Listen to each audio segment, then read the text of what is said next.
جی السلام علیکم. وعلیکم السلام. میں امرین قیوم بات کر رہی ہوں اسلام آباد سے. میں ایک ہاؤس وائف ہوں. میرے ہسبینڈ پرائیویٹ جاب کرتے ہیں. میں مہنگائی کے بارے میں بات کرنا چاہتی ہوں کہ مہنگائی جو ہے وہ دن بدن بڑھتی جا رہی ہے اور گزارا مشکل ہو رہا ہے. ہم بچوں کے اسکول کی فیس دیں یا گھر کا خرچہ چلائیں. اور اب تو اگر آپ دیکھیں تو ڈالر کی جو پرائس ہے وہ بھی کم ہو گئی ہے اور جو روپے کی ویلیو ہے وہ بھی مستحکم ہو گئی ہے. اور دوسری بات یہ کہ اب تو رمضان المبارک بھی آ رہا ہے, لیکن جو ہے بیسک کوموڈیٹیز کی پرائس بالکل کم نہیں ہو رہی ہے. تو خدارا آپ اپنا وعدہ پورا کریں اور مہنگائی کو کنٹرول کریں. اگر آپ یہ نہیں ہو سکتا تو پھر آپ جو ڈے فرسٹ سے کہہ رہے ہیں کہ آپ کو گھبرانا نہیں ہے, تو پھر آپ ہمیں گھبرانے کی اجازت دے دیں. جی امرین, بالکل آپ نے وہ بات کی جو کہ آپ یقین کریں کہ اب تک ہماری صرف اور صرف کانسنٹریشن اگر باقی ساری چیزیں ایک طرف ہیں تو مہنگائی ایک طرف ہے. اور مہنگائی کے اندر آپ نے تھوڑا سا سمجھنا ہے, کیونکہ مہنگائی تو کئی چیزوں کی ہے نا. کئی چیزوں کی مہنگائی ایسی ہے جو کہ ہم ایڈمنسٹریشن کی وجہ سے ٹھیک کر سکتے ہیں. مثلا یعنی اگر ایک دکان میں ایک قیمت آ رہی ہے اور دوسری دکان اور کوئی قیمت دے رہی ہے اور چیز تو وہی ہے, تو یہاں تو ایڈمنسٹریٹو سٹیپس لے سکتے ہیں اور ہم پورا اس کے اوپر بھی زور لگا رہے ہیں. ایک مہنگائی یہ, اور یہ بھی آپ نے سمجھنا ہے, وہ مہنگائی یہ ہے کہ ایک کسان سبزیاں یا جو بھی اپنی پیداوار ہے وہ ایک قیمت کے اوپر وہ لے کے جاتا ہے مارکیٹ کے اندر, لیکن اس مارکیٹ سے جب وہ چیز جاتی ہے شہر میں یعنی ریٹیل میں, یعنی جب آپ کے پاس پہنچتی ہے تو اس کے اندر ایک بہت بڑا فرق آ جاتا ہے. وہ کسان بیچارے کو پورے پیسے نہیں ملتے. میں نے کسانوں کو ملا جا کے, تو کسانوں نے کہا جی ہمارا تو مشکل سے خرچہ پورا ہو رہا ہے جو ہم اپنی پیداوار یا جو سبزیاں بتا رہے تھے, لیکن وہی سبزی جب وہ جا رہی ہے شہر کے اندر تو وہاں وہ دگنی سے بھی زیادہ قیمت پہ بک رہی ہے. تو جو بیچ میں مڈل مین ہے وہ بہت بڑے پیسے بنا رہا ہے.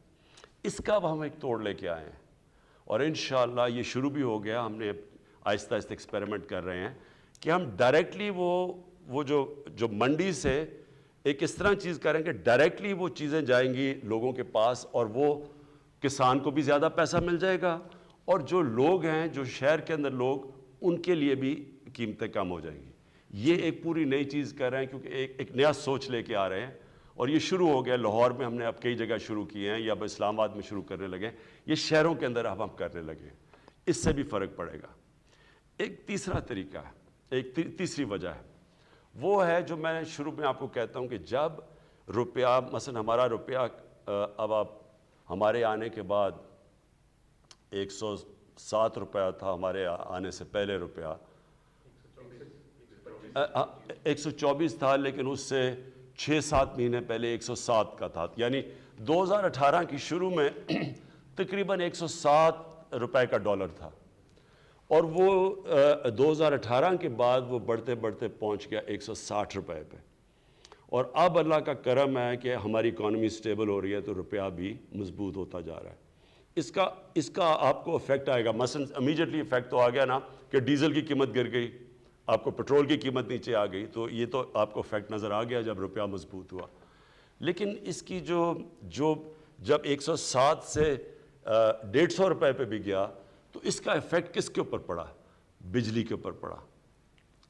آدھی بجلی بنتی ہے تیل سے, تیل ہوتا ہے امپورٹ. پھر جو بجلی کے سارے کانٹریکٹ سائن کیے گئے ہیں وہ ہیں سارے ڈالرز کے اندر, ہمارے سے پہلے کے کانٹریکٹ سائن کیے گئے ہیں. تو وہ کیونکہ ڈالر کے کانٹریکٹس ہیں وہ ایک دم اس کے اوپر بھی افیکٹ پڑ گیا. جیسے ہی ڈالر مضبوط ہوا روپیہ گرا, ادھر بھی قیمت بڑھ گئی. پھر جب ڈیزل مہنگا ہوا, ساری ٹرانسپورٹ مہنگی ہو گئی, ساری چیزوں کے اوپر اس کا کاسٹ چلا گیا. پھر جو باہر سے ہم چیزیں امپورٹ کرتے ہیں, باہر سے چیزیں سب سے بڑا تو جو عام لوگوں کو آپ کو افیکٹ کرتا ہے گھی. اب تقریباً 70% ایڈیبل آئل امپورٹ کرتے ہیں ہم.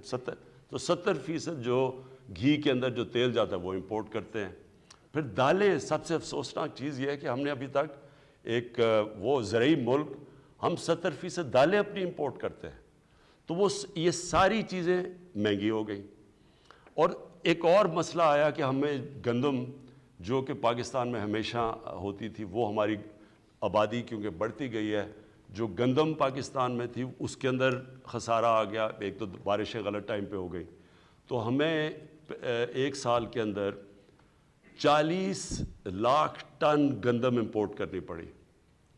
اور اس کے علاوہ گندم امپورٹ اور اس کا سارا امپیکٹ پڑا، یعنی جیسے آپ گندم امپورٹ کرتے ہیں تو وہ مہنگی، باہر سے مہنگی آئی یہاں سے، تو اس کا بھی امپیکٹ پڑا. تو جو امپورٹس مہنگی ہوئی روپے گرنے سے، ایک وہ ہو گئی. پھر ایک بدقسمتی سے ایک اور اب چیز ہم نے آہستہ آہستہ انکوائریز میں پتہ چلا، وہ کیا ہے؟ یہاں بیٹھے ہوئے ہیں مافیاز. یہ امرین آپ نے سمجھنے کی بات ہے. یہاں پاکستان میں وہ لوگ بیٹھے ہوئے، قائد اعظم نے بھی ان کی بات کی تھی، جو ذخیرہ اندوزی کر کے قیمتیں اوپر بڑھاتے ہیں. یہ مافیاز بیٹھے ہوئے تھوڑے سے لوگ ہیں، یہ سٹا کھیلتے ہیں. عموماً تو چیز تب مہنگی ہوتی ہے جب اس کی سپلائی کم ہو جائے. مثلا اگر کمی ہو جائے کسی چیز کی، اگر چینی کی کمی ہو گئی تو زیادہ لوگ چینی مانگیں گے، اس کی قیمت اوپر چلی جائے گی. لیکن یہاں چینی پڑی ہوتی ہے، ذخیرے پڑے ہوتے ہیں چینی کے، لیکن قیمت اوپر جانی شروع ہو جاتی ہے. ایک وقت پہ چینی انہوں نے کہا جی اتنی زیادہ ایکسپورٹ کرو، چینی ایکسپورٹ کرنی شروع کی، وہ چینی کی قیمت اوپر چلی گئی. سو اس کا کوئی کنیکشن نہیں ہے. یہ جان بوجھ کے مافیاز بیٹھے ہیں جن کے پیچھے پہلی دفعہ پاکستان میں ہم اب جا رہے ہیں. میں یہاں شہزاد اکبر کو بلایا ہوا ہے. یہ آپ کو اصل میں، کیونکہ پوری انکوائری کی گئی اس کے اوپر، ایف آئی اے نے پوری اس کے اوپر انکوائری کر کے تو رپورٹ لے کے آئے کہ کس طرح آرٹیفیشلی چینی کی قیمت اوپر کی جاتی ہے، لوگوں کا بیچاروں کا خون چوسا جاتا ہے. تھوڑے سے لوگ ہیں جو کہ کیسے اربوں اربوں اربوں روپیہ بناتے ہیں اس سے. اور یہ آٹے کے اوپر بھی ہمیں جب اس کے اوپر بھی ایک رپورٹ ہے کہ کیسے وہاں بھی ذخیرہ اندوزی کر کے تو آٹے کی قیمت اوپر لے جائی جاتی ہے. تو یہ میں صرف آپ کو اس لیے بتا رہا ہوں، اس کے مختلف طریقے ہیں.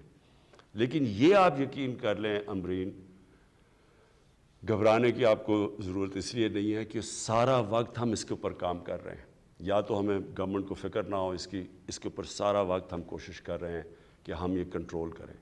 اس کے اوپر جو سب سے بڑی چیز ہم اب کرنے جا رہے ہیں، اس سال ایک پوری نئی ایگریکلچر کی ایک ریولوشنری پالیسی لے کے آ رہے ہیں، جس سے ہم نے اپنا سارا جو ایگریکلچر کا سیکٹر چینج کر دینا ہے.